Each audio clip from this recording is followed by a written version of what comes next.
ផ្លែឈើកម្រមិនងាយរកបានញ៉ាំទេបងប្អូនចានេះគឺជាផ្លែសាកេ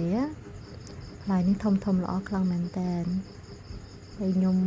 លើកមុនខ្ញុំមិនដែលដឹងថាញ៉ាំបានទេទៅតែពេលខ្ញុំទៅនៅពេញទៅឬគេថាញ៉ាំបានហ៎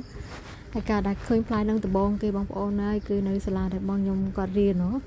ឃើញផ្លែច្រើនខ្លាំងមែនតើជ្រុះឡើងពេញដី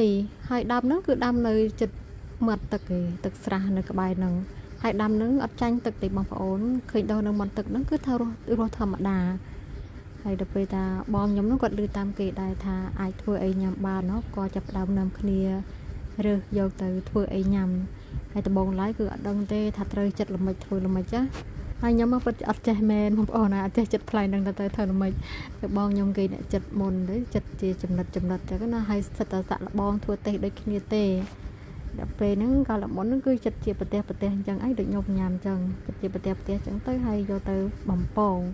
ហើយផ្លែហ្នឹងមិនមែនតែត្រឹមយកទៅបំពងទេឃើញបងប្អូនយើងខ្លះទៀតឃើញគាត់ចែកម្លែកហ្នឹងអាចយកធ្វើអីផ្សេងដូចយកទៅឆឹងស្ករឆឹងអីអញ្ចឹងណានេះដូចផ្លែហ្នឹងគេចិត្តហ្នឹងចិត្តតែសបកខាងក្រៅអីហ្នឹងតិចទេហើយយើងចិត្តស្នូខាងក្នុងបន្តិចចេញមកបន្ទាប់មកយើងអាចចិត្តជាចម្រៀវាយស្ដាងក៏បានឬក៏ចិត្តជាដុំអញ្ចឹងក៏បានដែរហើយយើងអាចយកទៅបំពងហើយឆឹងស្ករឆឹងអីបានអញ្ចឹងណាតែសម្រាប់ខ្ញុំគឺខ្ញុំអត់សូវចូលចិត្តរបៀបថាបន្ថែមស្ករទេខ្ញុំចូលចិត្តបែបរសជាតិដើមអញ្ចឹងហើយយកឆ្ងាញ់មែនតើណាផ្លែនេះបងប្អូនដែលមិនទាន់បានសាអាចយកទៅសាកបានប៉ុន្តែគាត់ថាផ្លែហ្នឹងពិបាករកបន្តិចព្រោះអីដោយសារតែផ្លែហ្នឹងគឺអត់មានលក់នៅលើទីផ្សារអីទូលំទូលាយដូចជាផ្លែអីផ្សេងអញ្ចឹងណាចឹងហើយយើងពិបាកនៅក្នុងការរកញ៉ាំខ្លាំងមែនតើតែសម្រាប់ឃើញផ្ទះបងប្អូនមួយចំនួនដូចជាអ្នកខ្លះគាត់មានផ្ទះវីឡាទេអីភាគច្រើននៅភ្នំពេញហ្នឹងច្រើនដាំនៅ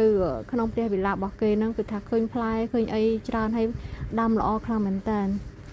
ប៉ុន្តែបើឲ្យយើងទៅរកទិញនៅទីផ្សារគឺអត់មានទេបងប្អូនចាហើយការដែលខ្ញុំមកដឹកនេះក៏ដោយសារតែបងខ្ញុំគាត់មកពីកោះរ៉ុងអញ្ចឹងនៅកន្លែងដែលគាត់ធ្វើការហ្នឹង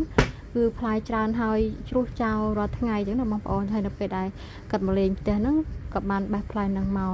5 6ផ្លែដែរអញ្ចឹងហើយក៏នាំគ្នាធ្វើញ៉ាំជុំគ្នាអញ្ចឹងទៅប៉ុន្តែផ្លែហ្នឹងបងប្អូនលក្ខណៈពិសេសទៀតហ្នឹងគឺថានៅពេលដែលយើងបំពងអត់សូវជក់ខ្លាញ់ដូចដលងទេបងប្អូនគឺថានៅពេលដែលយើងសម្រស់ខ្លាញ់ចេញទៅគឺថាស្ងួតចាស់តែម្ដងក៏អត់សូវដកខ្លាញ់ជាប់ច្រើនអញ្ចឹងណាហើយញ៉ាំទៅគឺថាអូឆ្ងាញ់ខ្លាំងមែនទែនបងប្អូនហើយ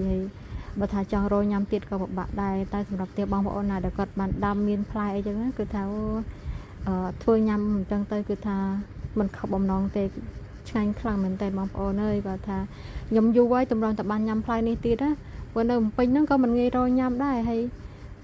កម្របានញ៉ាំរបស់អញ្ចឹងណាបងប្អូនដែល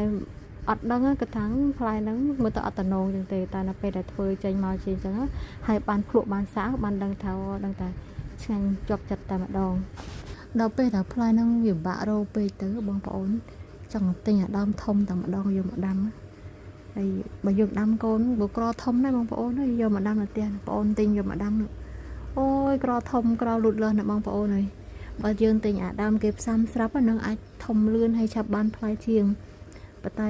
តម្លៃគេរឿងថ្លៃដែរតម្លៃថ្លៃមិនចង់ថ្លៃជាងដើមតរ៉េនទៀតណាបងប្អូនដើមដែលគេផ្សំធំស្រាប់ហ្នឹងគឺថ្លៃជាងដើមតូចទៀតណា